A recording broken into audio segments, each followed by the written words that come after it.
El sábado 22 de octubre, Giorgia Meloni conformó su nuevo gobierno, el nuevo gobierno de Italia, y juró el cargo de primera ministra. Así, Giorgia Meloni, romana de 45 años, se convirtió en la primera mujer en ostentar este cargo en Italia. Vamos a ver unas imágenes de cómo fue el juramento del cargo. Ahí está Giorgia Meloni, ese es Sergio Mattarella, el presidente de Italia. Es corto el vídeo, pero bueno, es para que tengamos un poquito el feeling de lo que sucedió ese día.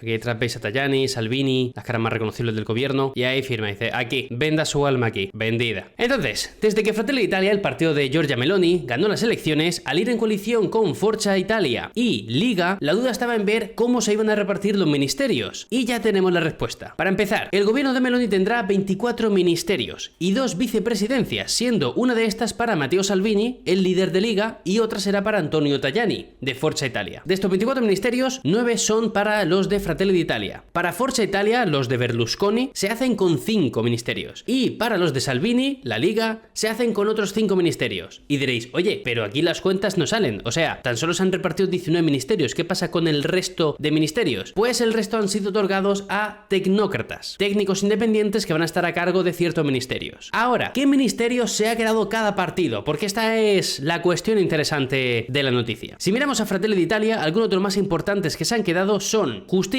Defensa, Asuntos Europeos o el Ministerio de Igualdad y Familia, que ha sido renombrado como Ministerio de Familia, Natalidad e Igualdad. El concepto de natalidad es nuevo y no estaba antes en este ministerio. Liga mandará sobre ministerios como el de Economía y Finanzas, Educación o Infraestructuras, donde estará Salvini a la cabeza. Y lo más llamativo de Forza Italia es que Antonio Tajani, expresidente del Parlamento Europeo, se queda con el Ministerio de Exteriores y también será vicepresidente del gobierno junto a Salvini. Y por si tenéis curiosidad, los tecnócratas independientes van a mandar sobre los ministerios de Deporte y Juventud, Patrimonio Cultural, Trabajo y Política Social, Interior y Sanidad. Además, ojo, también os comento que el Ministerio de Transición Ecológica ya no existe en Italia y ahora se llama Ministerio de Ambiente y Seguridad Energética. Otro cambio de nombre. Y el ministerio, que antes se conocía como de Desarrollo Económico, ahora pasa a llamarse Ministerio de Empresas y Made in Italy. Así tal cual, Made in Italy, con el título en inglés. O sea, esto no es ningún tipo de traducción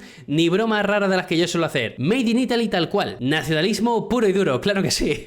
O sea, me parece muy curioso que un gobierno tan nacionalista le ponga un título en inglés a un ministerio. Marca Italia, claro, pero ponlo italiano. Fatto in Italia. Entonces, teniendo todo esto claro, la división de ministerios, hay varias cosas que comentar. Para empezar, Salvini no ha podido hacerse con el Ministerio del Interior, pero ojo cuidado porque se queda con infraestructuras, donde va a tener mucho control de las fronteras y puertos, cosa que evidentemente le viene de lujo a la Liga para seguir tocando el tema de la inmigración como a ellos les interesa. Otro movimiento importante es el de poner a Tajani como ministro de Asuntos Exteriores, ya que es un hombre que ha sido importante en Bruselas, como os comentaba, presidente del Parlamento Europeo en su momento, y en el Partido Popular Europeo también ha tenido mucha relevancia, Antonio Tajani. Por tanto, es una persona que en esa posición le va a dar mucha tranquilidad a la Unión Europea. Y muy seguramente Tajani también tendrá que apagar muchos fuegos de su partido Forza Italia. Y es que pocos días antes de la formación del gobierno, Berlusconi la lió fuertemente. Y es que Berlusconi hizo público que había relanzado sus relaciones con Vladimir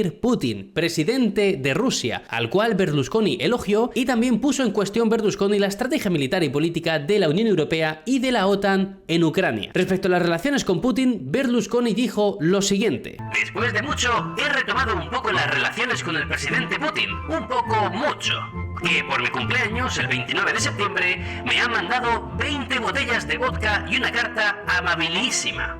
Le he respondido con botellas de vino lambrusco y una carta igualmente de amable. Además, Berlusconi aprovechó para decir que considera a Putin como uno de sus 5 verdaderos amigos y que Estados Unidos y Occidente no tienen líderes de verdad. Lo último no me parece polémico, o sea, que Berlusconi diga Estados Unidos y Occidente no tienen líderes de verdad. Bueno, es algo cuestionable y es un debate interesante. Lo primero de considerar a Putin como uno de sus 5 verdaderos amigos, no te digo que no sea verdad. Yo no me voy a meter a definir qué es la amistad y menos aún en política. Pero considero un terreno cuanto menos resbaladizo, y él a sus 86 años de vida ya debe saberlo, hablar ahora en esos términos de Putin desde Italia. O sea, no entiendo el objetivo. Os lo digo en serio, o sea, no lo entiendo, porque Tajani no defiende esto. ¿Por qué lo hace? Es porque ya le da igual todo. A lo mejor está en ese modo de que, oye, me da igual todo y ya está, y digo lo que quiero cuando quiero, y es una representación del poder que tengo, ¿no? Como Berlusconi. Plan, a Silvio no le tose, vamos, nadie. Pero bueno, no olvidéis también que en plena campaña electoral Berlusconi salió en un programa de máxima audiencia defendiendo la invasión de Rusia a Ucrania. O sea, que estos vínculos de Berlusconi con Rusia no son para nada una novedad. Pero bueno, la cosa es que al final, ante esta declaración de Berlusconi en los últimos días, Meloni salió al paso de manera tajante y dijo lo siguiente: Italia es, a pleno derecho y con la cabeza bien alta, parte de Europa y de la OTAN. Quien no esté de acuerdo con esta premisa no podrá formar parte del Ejecutivo, aun a riesgo de que éste no llegue a formarse. Y finalmente, también por cuestiones judiciales que Berlusconi tiene aún abiertas, pues Silvio, el bueno de Silvio, no se ha hecho con ningún ministerio, siendo el de justicia concretamente el que Berlusconi quería. Pero bueno, que Berlusconi no ha sido sinceramente la única piedra en el zapato del gobierno antes de conformarse. Y es que, entre otros sucesos curiosos, una foto de Mussolini apareció en una habitación de uno de los edificios gubernamentales que luego fue retirada para no generar polémica y evitar críticas. No lo evitó, pero bueno. Ante esto, el presidente del Senado, Ignazio Benito La Russa, que es cofundador de Fratelli d'Italia, cuidado, y es fanático de coleccionar cosas fascistas, cuidado, dijo que quitar el cuadro era parte de la cultura de la cancelación. Yo he intentado buscar las redes sociales de Ignazio La Russa, creo que no tiene, a lo mejor me equivoco, pero no tiene Twitter, no tiene Instagram, no sé qué experiencia personal tendrá él con la cultura de la cancelación, que sobre todo se ha promovido por el tema de las redes sociales donde todo el mundo puede opinar. Pero bueno, oye, él sabrá, ¿no?, lo que es la cultura de la cancelación. Al final todo esto evidentemente